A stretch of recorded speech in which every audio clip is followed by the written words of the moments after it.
Welcome to the Learning Pines YouTube. We hope this video helps. In this video, I will explain how to make chili oil. First, gather your essential ingredients: dried red chilies, a neutral oil such as canola or grapeseed, and aromatics like garlic, ginger, and star anise. It's crucial to ensure your chilies are completely dry to prevent splattering and achieve a crisp texture. Prepare a large, heat-safe bowl for combining the hot oil with your chili flakes and spices. This initial setup is key for a successful batch. Next, prepare your aromatics and chilies. Roughly chop your dried red chilies, or if you prefer, use high-quality chili flakes. Thinly slice fresh garlic and ginger.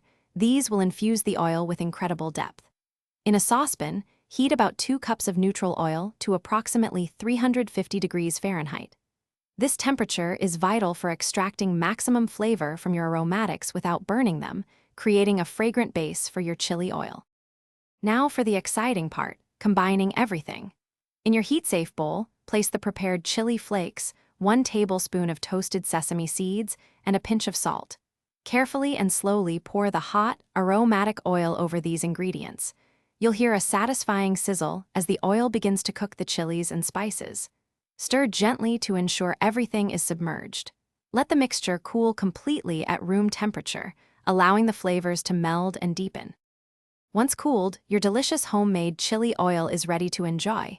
Transfer it to a clean, airtight jar. It will keep well at room temperature for up to 3 months, or even longer in the refrigerator. Always use a clean, dry spoon when serving to maintain its freshness and prevent any contamination.